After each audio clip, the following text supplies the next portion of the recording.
Good morning, everyone. In this video, we are on page 3 of the notes, and we're going to be starting lesson B in this video. Before we actually get into lesson B, we're still going to be finding limits, but this time, instead of finding them graphically, we're going to be finding them analytically. But I want to turn back to page 1 for a moment to go over one key point. If a graph has no restrictions, then f of the value is the same as the limit as x approaches that value.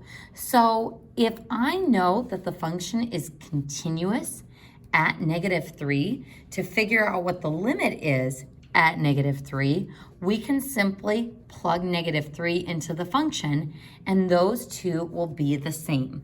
So if there are no restrictions, the function value and its limit will be equal to each other. Now, it didn't work for this one because we had a hole at that value.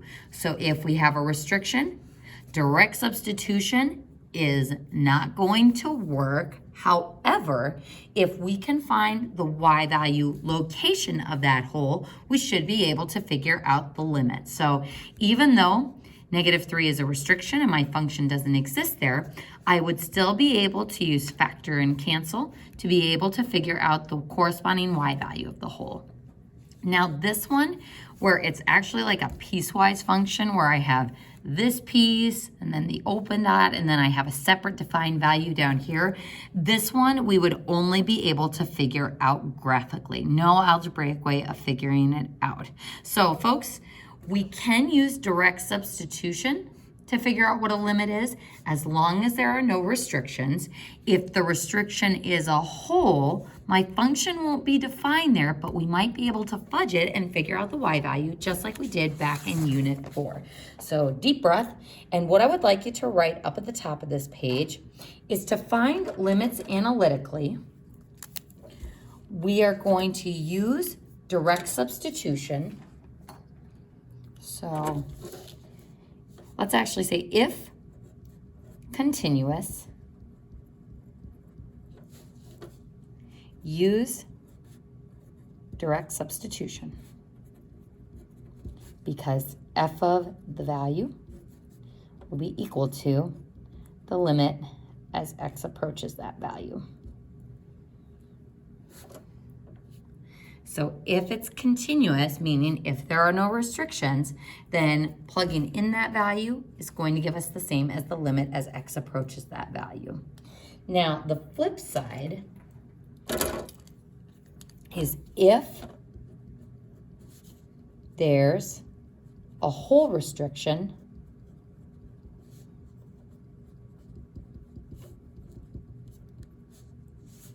we can factor and cancel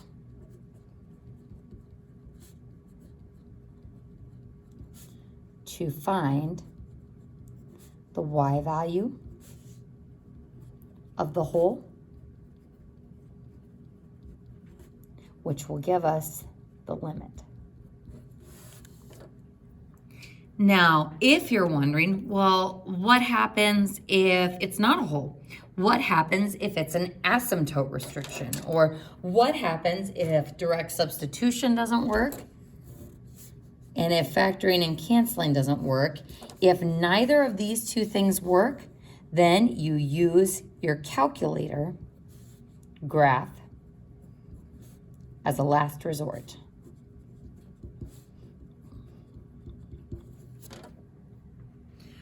So in this unit, we're going to be doing a lot of stuff without our calculator, particularly in lesson B with finding these limits analytically. So let's go ahead and start with our first section on direct substitution.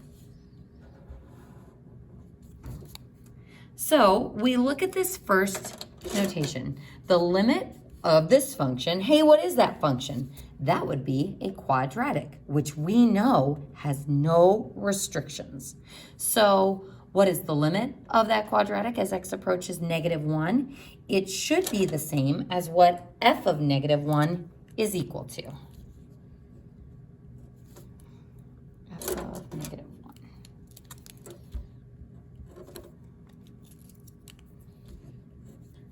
So if I plug -1 in for x, we would get, let's see, negative 1 squared is 1, plus 2 times negative 1 is negative 2.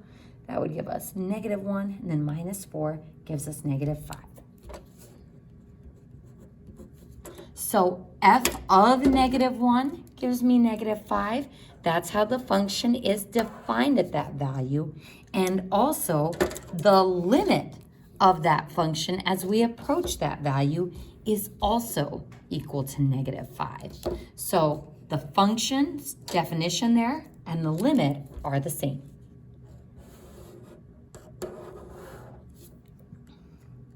So what this means graphically, and I'm just going to do a quick sketch here.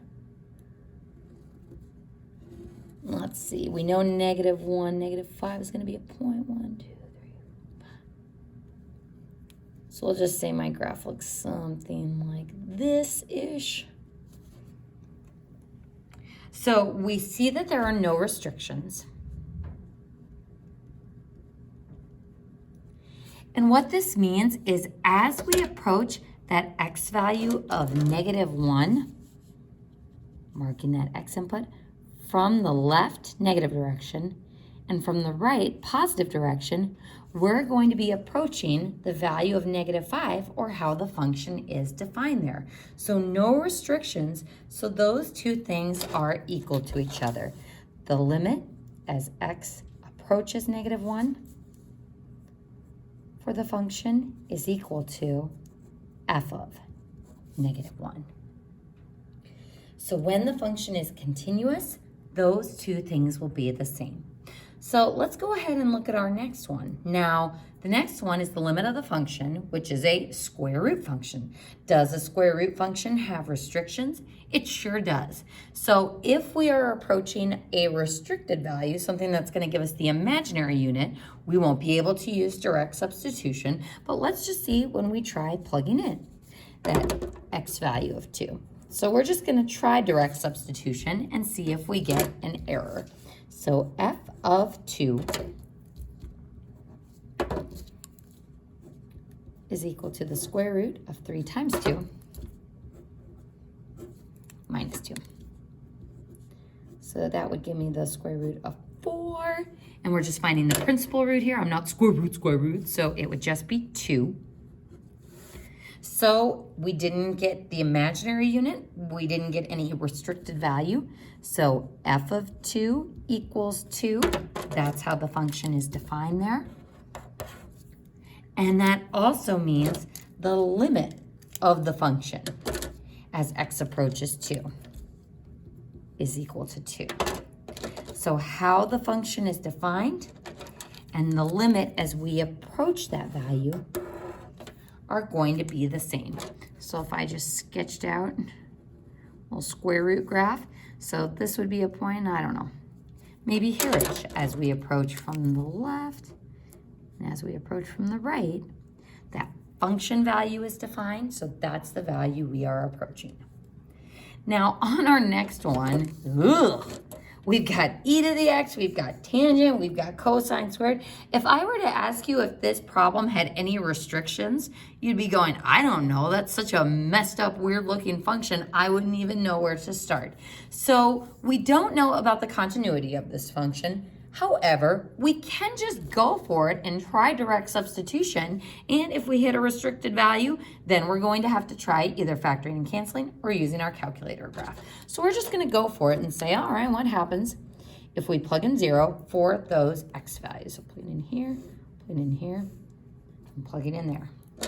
So f of 0 is equal to e to the 0 minus tangent of 0 all over cosine squared of 0. So we know that e to the 0 is equal to 1, but you're probably looking at that tangent and cosine square stuff, wanting to desperately reach for your calculator. Folks, in the next 3 units, we are going to start getting used to the unit circle again. So I just want to do kind of a very tiny brief intro on some of the key features of our unit circle. So for this problem, we're going to sidebar down to the bottom where we have some space, and I would like you to start by drawing a circle. Hooray, unit circle. Now, we are going to talk about the top, the bottom, and the left and right coordinates of the unit circle. Before we can do that, we must realize one of the key features of our unit circle, which is what is its radius. The unit circle has a radius of 1. A lot of times students will say pi, but the radius of the unit circle is 1. So that means from the origin, this point would be 1, 0. This point would be 0, 1. This point, negative 1, 0. And this point, 0, negative 1. So those are the rough coordinates of the unit circle. The other thing that's important to keep in mind is good old SOHCAHTOA.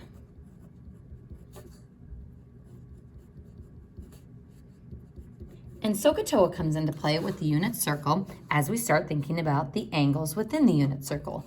So let's just say I extend out to this point on the unit circle and I drop a perpendicular. This would be my theta. My opposite side from theta would be y. My adjacent side to theta would be x. And then my hypotenuse side would be equal to the radius or to r. So if I did SOHCAHTOA, sine is opposite over hypotenuse, cosine adjacent over hypotenuse, and tangent opposite over adjacent. So for our problem, we need to figure out what tangent is and also cosine squared. So folks, let's go ahead and start there. Tangent of theta is opposite over adjacent, so y over x.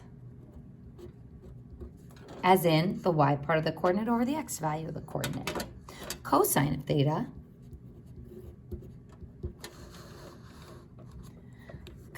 theta is ka, or adjacent x over hypotenuse, which is r. So x over r, and since r is equal to 1, it would just be equal to x. So we want to find these values, tangent and cosine, for an angle of 0. So let's go ahead and find tangent of 0. Tangent of 0, first, where is 0 degrees? It's right here at the coordinate 1, 0. So this is 0 degrees or 0 pi. So tangent of 0 degrees or 0 pi is going to be equal to y over x, or 0 over 1. What is 0 over 1? That's going to be 0. So tangent of 0 is 0. That gives us one of the values that we need up in our equation. So tangent of 0 is 0. Wow, all that work for 0. So 1 minus tangent of 0 is 0. But now we need to find cosine of 0 and then square it. So cosine of 0 would be x over r, or 1 over 1. So cosine of 0 is 1. So if cosine of 0, is 1, then that means cosine squared of 0 would be 1 squared.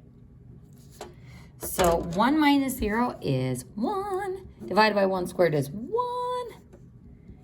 And so all of that crazy trick stuff, and we just got 1. So f of 0 equals 1.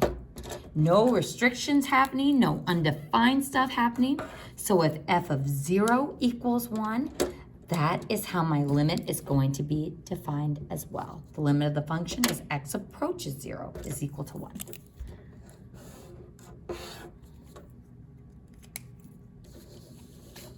Moving on to the next one. Another grosser looking function. So just by looking at it, it's like, does it have any restrictions? Well, we do know that the square root has some restrictions. We also know that logs from the last unit have restrictions as well, that the answer part of the log needs to be greater than 0. So folks, we're just going to jump right in and see what f of 16 gives us. So f of 16 would be the square root of 16 over log base 2 of 16. So the square root of 16 is 4. And how do I evaluate one log? We put it in exponential form. Big, animal, ears. So my base is 2, my exponent is x, and my answer is 16. So 2 to what power gives me 16? That would be 4. That is what my log is equal to. And that simplifies to be 1. So that means f of 16 is equal to 1. That's what happens when we plug 16 as an input for our function. And it also means that's what the limit is defined as well. So how the function is defined at that x value and what our limit is equal to as we approach that x value. So on all 4 of these examples, the limit and how the function was defined are the same. So now we are going to move on to factoring and canceling. Actually, folks, I think we're going to start a new video with this one.